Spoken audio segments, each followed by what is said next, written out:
सीधी शहर में पहली बार आधुनिक सुविधाओं से लैस एक शानदार और सुरक्षित कॉलोनी जो आपको ले जाएगा बड़े शहरों की तरफ। सम्राट चौक से मात्र 3 किलोमीटर, अर्जुन तोरण द्वार से 1.5 किलोमीटर और सीधी सिंगरौली हाईवे से टर्री होते हुए 1 किलोमीटर की दूरी पर प्रधानमंत्री सड़क से पूरी तरीके से लगा हुआ प्रोजेक्ट।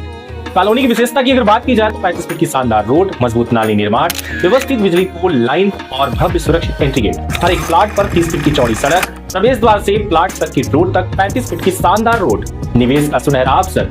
अभी प्लाट बुक करवाइए और पाइए 25% तक का शानदार प्रॉफिट।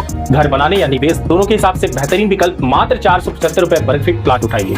संपर्क करें आज ही भूमि प्रॉपर्टी डील। पता लाडली लक्ष्मी पथ, सर्वोदय चौक, सीधी। Mobile number 9424598878। तो आइए बनाते हैं आज का सही निवेश, कल का सुरक्षित भविष्य। देश में एक तरफ भाजपा सरकार कुछ अगर लेके आती है तो फीता डोरी काटने का काम, भूमि पूजन का काम लगातार सरकार जब चुनाव की तरफ पहुंचती है तो दर परत उनकी पोलें भी खुलनी शुरू हो जाती हैं। मैं खड़ा हूं नौड़िया में, जहां पर हॉस्पिटल को लेकर के यानी कि मेडिकल कॉलेज बनने के लिए यहां पर ये जमीन का सामना आया था, जहां पर ये देखा गया कि भूमि पूजन हुई। माननीय शिवराज सिंह चौहान जो कि पूर्व मुख्यमंत्री थे, उनके द्वारा इसकी भूमि पूजन की गई थी। और ये पूरा अगर देखा जाए, ये आज जो आप देख रहे हैं ये ऐसा नहीं था। ये लगभग आपको बताया जा रहा है, कुछ दिन पहले आम आदमी पार्टी के जो प्रदेश सचिव हैं हमारे साथ थे, जो कि रामचरण सोनी जी, उनके द्वारा एक आवाज उठाई गई थी और ये बताया गया था कि रेलवे कई जगहों से कहीं पर मुरुम तो कहीं पर मिट्टी चोरी कर रही है। और ये वही चीजें देखने को मिल पा रही है। आरोप तो है, लेकिन मैं ये सिद्ध नहीं कर सकता कि ये वही रेलवे के द्वारा ही मिट्टी चोरी हुई। लेकिन दरअसल ये चीजें देखी जा सकती हैं कि किस तरीके से यहाँ पर ये जहाँ मेडिकल कॉलेज बनना था वहाँ का ये पूरी मिट्टियाँ या मुरुम चोरी होती देखी जा सकती है। इस पूरे मामले पर अगर बात की जाए तो मैं जहाँ से चलता आ रहा हूँ अब तक आप देख रहे हैं ये सारी खुदाई और जिस तरीके से हजारों क्यूबिक मीटर यहाँ की अब तक मुरुम जो निकल चुकी है।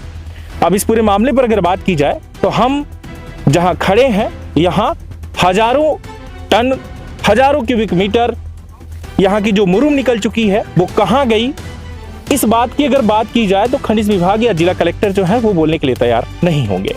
बल्कि आरोप जो लगे हैं उन आरोपों पर हम आज फिर से एक बार बात करेंगे रामचरण सोनी जी से और उनसे हम जानकारी लेंगे। आम आदमी पार्टी के जो प्रवक्ता हैं या फिर मैं कहूँ प्रदेश जो सचिव हैं, उनसे हम बात करेंगे। भैया, उनसे हम बात करेंगे और ये जानकारी जुटाएंगे कि आखिर में आपकी शिकायत के बाद इस पर पूरे मामले पर क्या कार्यवाही हुई। क्योंकि लगातार ये मुद्दा जो देखने को मिला कि हजारों क्यूबिक मीटर जो मुरुम हो या मिट्टी हो जो चोरी हो रही है, उस पूरे मामले पर कार्यवाही के नाम पर जो झुंझुना बजाने का काम चल रहा था या जो भी चीजें रही। मैंने देखा आपका पोस्ट फेसबुक पर लगभग 2 दिन पहले फिर से इसी पूरे मामले पर था। ये क्या चल रहा है और यहाँ की जहाँ पर एक मेडिकल कॉलेज का निर्माण होना था यहाँ भी चोरी हो रही, माफियाओं का राज चल रहा है, क्या कहेंगे इस पूरे मामले पर? देखिए, अभी मुझे जो सूचना मिली, मैं ऐसे भ्रमण के दौरान कि मेडिकल कॉलेज आखिर सीधी में बन कहाँ रहा है। जब मैं यहाँ पे देखने आया तो मैंने देखा कि यहाँ एक बड़ी सी पहाड़ी है, तो इस पहाड़ी को पूरी तरह से नष्ट कर दिया। आप देख रहे हो कि पूरी पहाड़ी दिखाई दे रही है, इसमें पत्थर भी निकला है, इसमें मुरुम भी निकली है, इसमें मिट्टी भी निकली है। तो जो इस पहाड़ी को देखने के बाद जो एक आंकड़ा आ रहा है, जैसे जो एक पैमाना होता है कि लंबाई गुणे चौड़ाई गुणे ऊंचाई बराबर उसका जो क्षेत्रफल निकल के आएगा, लगभग 1 क्यूबिक मीटर मिट्टी होगी और इतने में खोदा जाएगा। ये देखिए, लगभग सैकड़ों मीटर लंबा और सैकड़ों मीटर चौड़ा और लगभग ये मानी चलिए कि 10 मीटर की गहराई कि इस आंकड़े को देखने के बाद ये समझ में आ रहा है कि लगभग यहाँ से लगभग 8 से 10 लाख क्यूबिक मीटर मिट्टी यहाँ से मिट्टी, मुरुम और पत्थर निकाला गया है। अब इस आंकड़े से अगर बात करें क्योंकि मैं इस मामले को गहराई से इसकी छानबीन भी करता हूँ और इस मामले में घुसा हुआ हूँ इसकी तह तक, तो मुझे पता है, देखने के बाद ये आंकड़ा पता चल रहा है कि लगभग 8 से 10 लाख क्यूबिक मीटर मिट्टी, मुरुम और पत्थर निकाल के यहाँ से अवैध खनन किया गया है। अगर इस आंकड़े के हिसाब से बात की जाए तो ये लगभग 5 से 8 करोड़ रुपए की रॉयल्टी चोरी कर ये अवैध खनन किया गया है। ये लगभग 5 से 8 करोड़ रुपए का चूना हमारे राजस्व को लगाया गया है। अब मैं ये नहीं समझ पा रहा हूँ कि यहाँ के खनिज अधिकारी क्या कर रहे हैं, यहाँ पे बैठा हुआ कलेक्टर क्या कर रहा है। मैंने बार बार चेतावनी दी कि अगर आप होश में नहीं आओगे, अवैध खनन माफियाओं के खिलाफ कार्रवाई नहीं करोगे तो मैं आपको कोर्ट के कटघरे, हाई कोर्ट के कटघरे में खड़ा करूंगा। लेकिन बेशर्मी की बात है कि कितना बेशर्म कलेक्टर है यहाँ का सीधी जिले का और कितना बेशर्म खनिज अधिकारी है यहाँ का कि लगातार हमारे बिंद की, हमारे सीधी सिंगरौली क्षेत्र की खनिज संपदा लूट रही है और ये आंख में पट्टी बंद करके तमाशा देख रहे हैं और टेबल के नीचे से पैसे लेने का काम कर रहे हैं। इसलिए मुझे शक होता है कि ये टेबल के नीचे से पैसे ले रहे हैं और कार्यवाही नहीं, और कार्यवाही के नाम पे झुंझुन। आपने देखा कि रेलवे पे जो 100 करोड़ का घोटाला हुआ, मैं लगातार उस मुद्दे को उठा रहा हूँ। आज मेरे पास दिल्ली से भी फोन आया, मैंने सतर्कता अधिकारी को भी लेटर लिखा है, मैंने पीएम कार्यालय को भी लेटर लिखा है, मैंने चीफ सेक्रेटरी मध्य प्रदेश को भी लेटर लिखा है, लेकिन कार्रवाई के नाम पर आज लगभग 1 तारीख को मैंने लेटर भेजा था सभी को, आज लगभग 1 महीना 5 दिन हो गया, अभी तक कोई जवाब नहीं आया। केवल एक जवाब आज सतर्कता अधिकारी के हाथ मेरे पास फोन आया, उन्होंने सारी स्थिति बताई कि आपकी उसमें जांच चल, लेकिन जांच क्या चल रही है?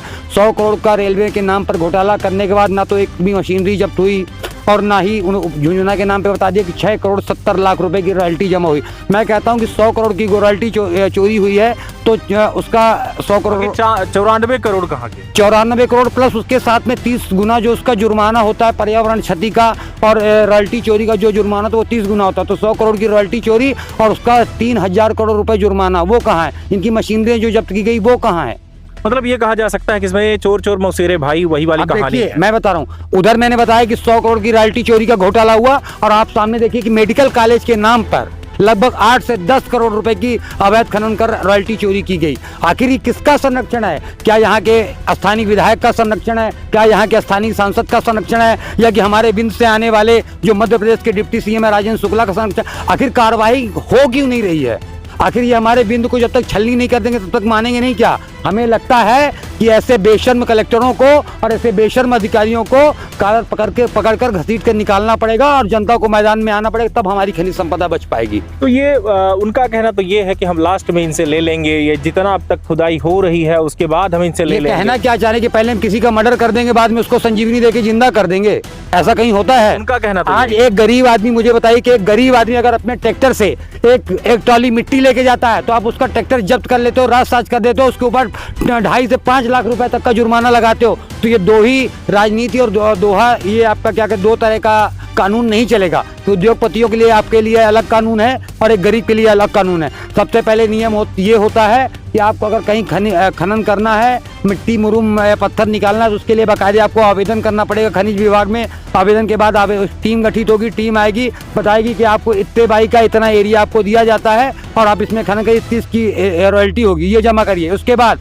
जब वो खदान बंद होगी तो खदान बंद होने के बाद फिर एक टीम गठित की जाएगी और वो टीम जाएगी पॉइंट पे कि हमने इसको इतने बाई इतने की खदान दी थी, इसने ज़्यादा तो नहीं, अगर ज़्यादा खोदा है तो उसकी जाँच होगी और उसका जो रॉयल्टी होगा वो लास्ट में जमा करना पड़ेगा। इसके बाद में देखा जाएगा कि उस खदान में कितनी मिट्टी निकली है, कितनी मुरूम निकली है, कितना पत्थर निकला है या कि कोई अन्य खनिज सामग्री निकली है, उसकी भी रॉयल्टी जोड़ के और जमा करानी पड़ेगी, तब खदान क्लोज होती है। ये नियम होता है। ये हमें ना सिखाएं, हम पढ़ लिख कर इनके जैसे अंगूठा छापने एक कुर्सी मिल गई तो टेबल के नीचे से पैसा लेते रहेंगे और बैठे रहेंगे कुर्सी में, ऐसा नहीं चलेगा। तो एक बार फिर से रामचरण सोनी जी का ये कहना है, कलेक्टर के ऊपर सीधा आरोप है, यहाँ तक कि विधायक के ऊपर आरोप है, सांसद के ऊपर आरोप है कि इतनी क्यूबिक मीटर जो यहाँ पर खुदाई हुई और जो हजारों करोड़ों रुपए की चोरी पूरे जिले में जो हो रही है, उसके बदले आप 6 लाख करोड़ की बात कर रहे हैं। आखिर में पूरे मामले पर अगर खुलासा की अगर बात की जाए तो अब तक बाहर से जो आरोप लग रहे हैं, अभी तक जिला कलेक्ट्रेट कार्यालय के अंदर से अब तक बाहर वाली बात तो हो गई, लेकिन अब अंदर से अब तक कोई स्टेटमेंट सामने नहीं आया।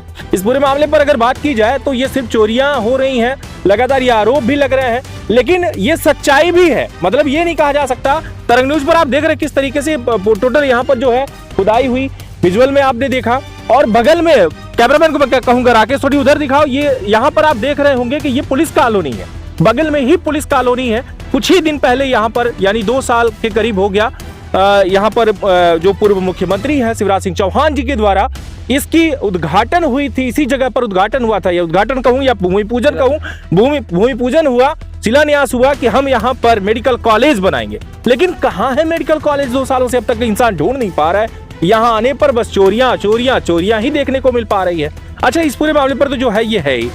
ये बताइए कि क्या लगता है कॉलेज का निर्माण कहाँ है? जनता को जो झुंझुना जो पकड़ाया जा रहा है आगे भी मैं केवल एक चीज की लड़ाई लड़ रहा हूँ। हाँ। अगर विंध्य की जो खनिज संपदा है वो हमारी, आप समझिए कि पूरे मध्य प्रदेश के अंदर विंध्य एक ऐसा क्षेत्र है कि विंध्य 60% 60% रेवेन्यू जनरेट करके देता है, तब पूरा मध्य प्रदेश चलता है। लेकिन दुर्भाग्य की बात यह है कि हमारे विंध्य वासियों के लिए, हमारे सीधी सिंगरौली क्षेत्र के लिए न तो अच्छे कॉलेज की व्यवस्था है, न अच्छी यूनिवर्सिटी की व्यवस्था है, न कोई IIM है, न कोई IIT है। तो सारा रेवेन्यू, पूरी कमाई हम करके दे रहे हैं, हमारा विंद करके दे रहा है, इसके बाद भी हमारा विंद विकास से अछूता क्यों है? मैं इसलिए लड़ाई लड़ रहा हूँ, इसलिए इस मुद्दे को उठा रहा हूँ कि आप हमारी खनिज संपदा अवैध तरीके से लूट रहे हो, लीगल तरीके से लूट रहे हो, जिस भी तरीका आपको आता है सारे तरीकों से हमारी खनिज संपदा को लूट रहे हो। लेकिन हमारे विंद के बच्चों के लिए ना तो अच्छे रोजगार की व्यवस्था है, ना अच्छी पढ़ाई की व्यवस्था है, ना अस्पतालों में अच्छे इलाज की व्यवस्था है। मैं इसलिए लड़ रहा हूँ कि 100 करोड़ का आपने घोटाला किया और 3000 करोड़ की रॉयल्टी चोरी का जुर्माना होता है। अगर आप ये जुर्माना देंगे तो डीएमएफ फंड की तरफ से 10% भी अगर हमारे जिले को मिलेगा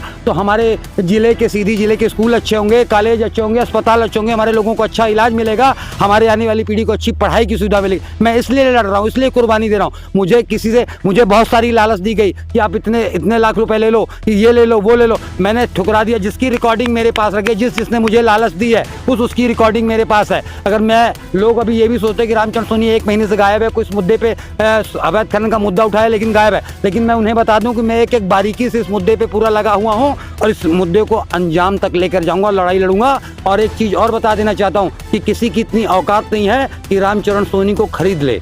मैं फक्कड़ आदमी हूँ, मैं नमक रोटी में गुजारा कर लेता हूं। पहले भी कई मुद्दे हैं जो कि आपके द्वारा उठाए गए थे, कई ऐसे मुद्दे हैं जिन पर आप विशेष अगर देखा जाए तो फोकस आपका रहता है। जुड़ने के लिए आपको धन्यवाद। और लगातार मैं आपकी बात करूं, ये इधर ही नहीं, आप इधर भी देख रहे होंगे, ये लगभग जो यहाँ पर बता रहे हैं भैया कि 8 करोड़ तक की संपदा यहाँ से चोरी हो चुकी है। ये खनिज जो संपदा है ये सबकी मानी जाती है। ये सिर्फ ये नहीं कहा जा सकता हमारे यहाँ की जो चीजें हैं इसे आप चोरी नहीं कर सकते, लूट नहीं सकते। इस पूरे मामले पर आगे भी देखना यही होगा कि क्या कार्यवाही होती है, खबरों का क्या असर होता है, किस तरीके से इस पर जो भाजपा सरकार है एक्शन लेती है, या कलेक्टर के द्वारा जो ये कहा जा रहा था कि हम बाद में सारी चीजें समीकरण करेंगे कि कितना यहाँ से चोरी हुई या कितना खुदाई हुई, सब सारी चीजें मिलके गई हैं, उस पूरे मामले पर आगे हम बात करेंगे। लगातार बने रहे तरंग न्यूज पर। मैं कैमरामैन राकेश वर्मा के साथ रवि कुमार।